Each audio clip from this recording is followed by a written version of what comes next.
Hi, I'm Kristen Smith. I'm with Keller Williams Realty Mid-Willamette. I am a licensed principal broker in the state of Oregon.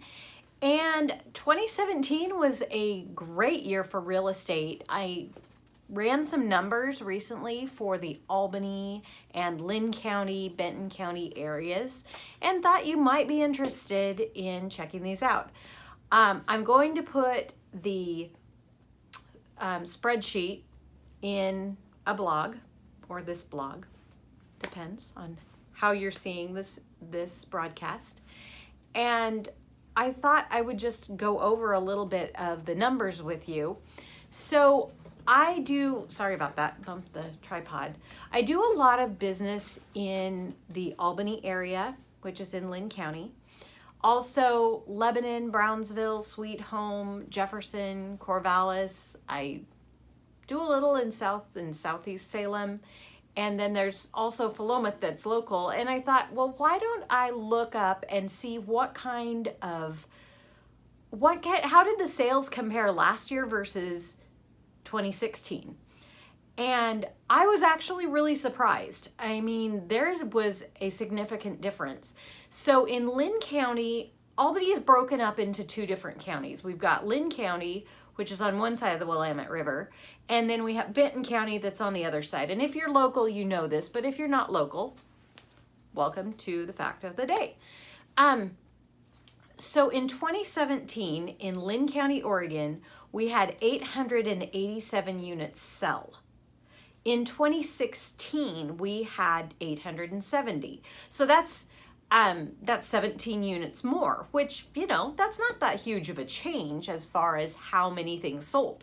What the change was is the volume in 2017. So last year's sold units, all of the prices of those sold units added up to $218,320,617. Okay, that's a lot of money. Well, when you compare it to 2016, in 2016, it was $186,393,744. We're looking at an increase of over $30 million. And that didn't happen in 17 transactions. What that tells me, and what that I'm wanting to tell you, is the average sales price of a home actually increased quite a bit in 2017 in Linn County, Oregon, Albany, versus 2016. Now, Benton County also increased, but it definitely wasn't as exponential. So in 2017, we had 257 units in Benton County, Albany, and in 2016, there was 215. So the volume in 2017 for Albany, Benton County, which we consider North Albany around here, $87,418,399 is the volume. In 2016, it was $68,748,14.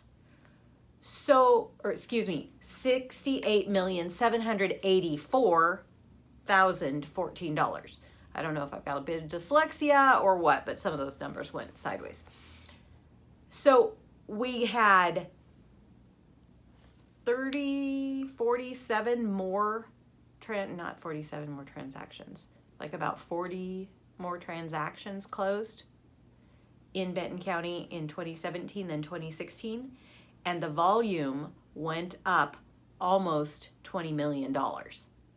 That's a pretty big change. And again, it didn't happen in those just a couple properties. So again, your average sales price also went up in North Albany or Benton County, Albany. Lebanon was interesting.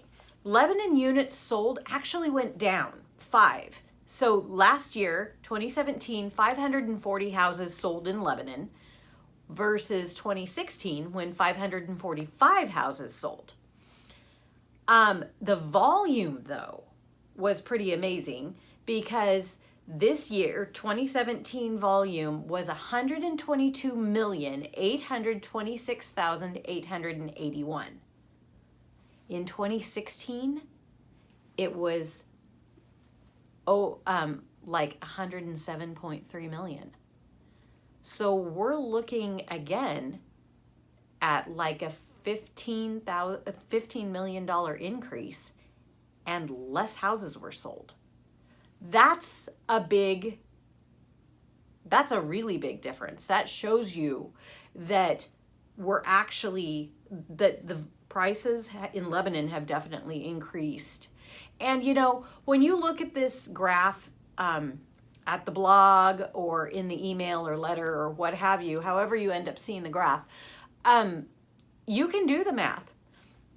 Take if you're looking at Lebanon, take 122,826,881 and divide it by 540, and you're going to get the average sales price. Now, I could do it on here, but you guys don't need me to do a math lesson, and I'm a real estate broker, not a math teacher. So I stumble through it a lot more than anything. Sweet Home was up 313 units sold in 2017, 306 in 2016. So they were up a whopping 7 houses.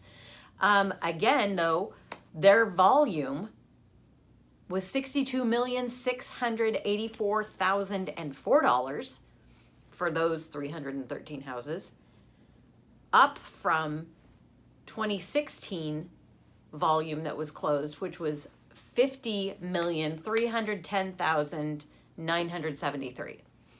So that's another $12 million in Sweet Home. Sweet Home, for those of you who don't know, is a smaller town. It's more of a, there's a lot of wood types of jobs, that kind of thing. It's a cute town, beautiful lake. You should really visit it. Plus, they have a great country music festival in the summertime. Brownsville, units sold went down to 57 from 2016 when they had 61.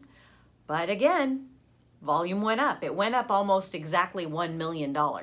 So 15.4 million in 2017 versus 14.4 in 2016. Jefferson, units went down 101 in 2017 from 112 in 2016. And volume stayed about the same. It was 26.6 million in 2017 and 26.4 million in 2016. So they sold less houses and stayed about the same. So they didn't see as exponential growth as some of the other ones, but it did go up a little. Corvallis, Oregon is home to Oregon State University, for those of you who don't know. Great college town, has some really good food places to eat. It's a neat city. The units sold went down by 99. So there were 99 fewer homes sold in 2017 in Corvallis, Oregon than what were sold in 2016. So last year's 2017's numbers were 619 units sold, homes sold, and 2016 had 718 homes sold. Volume went down as well, but when I broke down the numbers earlier, the average sales price still increased by a couple, like 20,000. Well, I better not give numbers. You can do the math.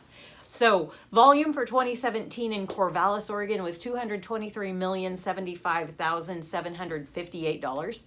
And in 2016, the volume was $242,945,733. South and South Salem, Southeast and South Salem, big jump. There were 1,567 homes sold in the South and South Salem areas in 2017. In 2016, there was 1,393. So we're almost looking at 200 more like 175 more homes sold in 2017 than 2016 in the South Salem and Southeast Salem areas. Volume went up almost $100 million. 2017 volume was 497,668,254. 2016 volume was 402.5 million. So you're looking at a really high $95 million increase in volume. Willamette, 99 sales in 2017 versus 112 in 2016. Went down a little. Volume actually went up by about 200,000. Volume in 2017 in Willamette, Oregon was 32.17 million, and in 2016 it was 31.98 million. So I've gone long enough with this message. My point is, if you're thinking, should I see what the value is of my home? Should I maybe consider moving? Yeah, it's worth talking to someone, and I would be more than happy to chat with you. If you want a comparable market analysis, I'd be happy to make one up unique to your house. You know, you could go on Zillow and you can see what your Zestimate is, and keep in mind that's a Zestimate. In the guy that's in charge of Zillow was speaking at one of our Keller Williams events once. He goes, it's called a Zestimate because it's not accurate. It's not as appraisal. So those were his words, not mine. But I did a CMA for someone today whose home was probably $40,000 to $50,000. Let's say $40,000 more valuable than what Zillow said. So while it's an idea, it's a good way to get an idea about the property, about your property, and maybe a ballpark. It's not something that you can really put a lot of stock in. You want to talk to an actual live in-person real estate broker, or at least give me a call. That way you can get the most accurate information for your situation. And you know, there are micro areas of bigger areas that will act differently. So it's not just, well, all of the city of Albany is getting more for their houses, so I'm going to get more. There are variations, and that's exactly why you need a licensed real estate professional to take a look at your house and give you some advice and help you to see what it would be realistic for your house. Again, I'm Kristen Smith. I'm with Keller Williams Realty Mid-Willamette in Albany, Oregon. My phone number, and this is my cell, you're welcome to give me a call, is 541-974-5550.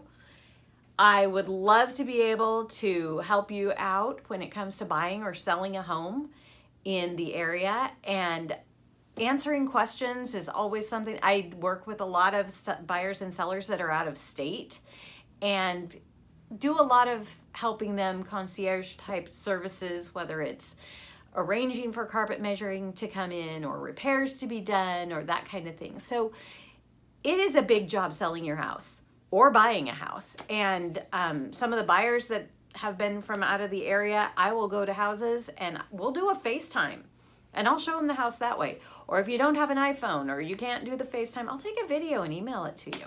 So I'm just here to help. I've got a goal this year to help 40 families or 48 families, or single people or investors buy, sell, find an investment property.